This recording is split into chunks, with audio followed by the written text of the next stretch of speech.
मंडप में खुला ऐसा राज जिसने दुल्हन की जिंदगी बदल दी। दोस्तों, कभी कभी जिंदगी हमें ऐसे मोड़ पर लाकर खड़ा कर देती है जहां एक फैसला पूरी किस्मत बदल देता है। ये कहानी है एक साधारण लड़के आर्यन और एक अमीर घर की लड़की काव्या की, और उस शादी की जिसने पूरे शहर को सोचने पर मजबूर कर दिया। एक छोटे से शहर में आर्यन नाम का लड़का रहता था। उसके पिता की एक छोटी सी किराने की दुकान थी। घर में ज्यादा पैसे नहीं थे, लेकिन संस्कार और इज्जत बहुत थी। आर्यन पढ़ाई में बहुत तेज था। उसका सपना था बड़ा बिजनेसमैन बनना। लेकिन पिता की तबीयत खराब रहने लगी तो उसे पढ़ाई छोड़ कर दुकान संभालनी पड़ी। उसी शहर में बड़े बिल्डर और करोड़पति थे, राजेश खन्ना। उनकी इकलौती बेटी थी काव्या। काव्या शहर के बड़े कॉलेज में पढ़ती थी। समझदार, खूबसूरत और आत्मसम्मानी।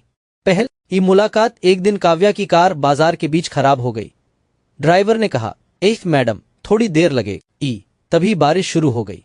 काव्या पास की दुकान के शेड के नीचे खड़ी हो गई। वो दुकान आर्यन की था। आर्यन ने तुरंत एक स्टूल आगे किया। मैडम, बैठ जाइए, भीग जाएंगी।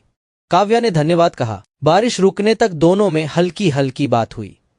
उस दिन के बाद काव्या अक्सर उसी रास्ते से गुजरने लगी। धीरे धीरे बातें बढ़ी, दोस्ती हुई और फिर बिना कहे ही दोनों के दिल जुड़ गए। आर का सच। एक दिन काव्या ने कहा, आर्यन, अगर पापा को पता चला तो? आर्यन मुस्कुराया, मैं घर हूं, लेकिन तुम्हें कभी झुकने नहीं दूंगा। काव्या की आंखों में भरोसा था। पिता का गुस्सा। जब राजेश खन्ना को इस रिश्ते का पता चला, उनका गुस्सा आसमान छू गया।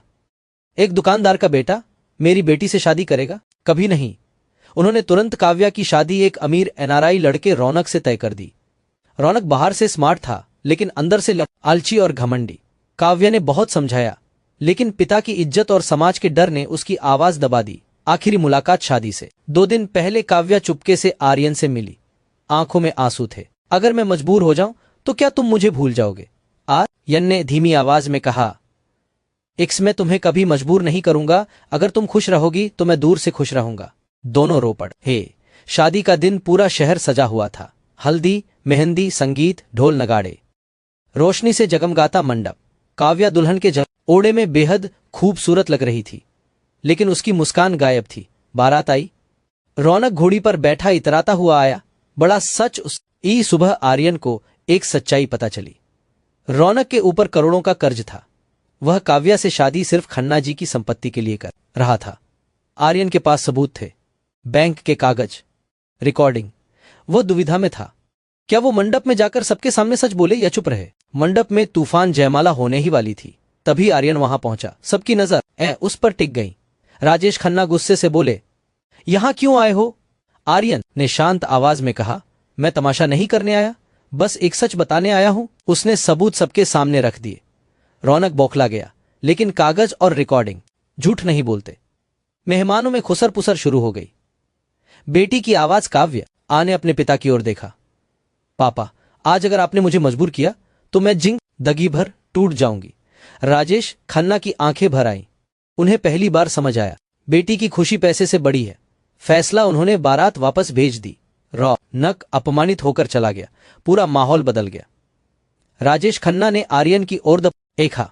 अगर मेरी बेटी की खुशी इसमें है तो मुझे कोई आपत्ति नहीं। असली शादी उसी मंडप में, उसी अग्नि के सामने। काव्या और आर्यन ने फेरे लिए।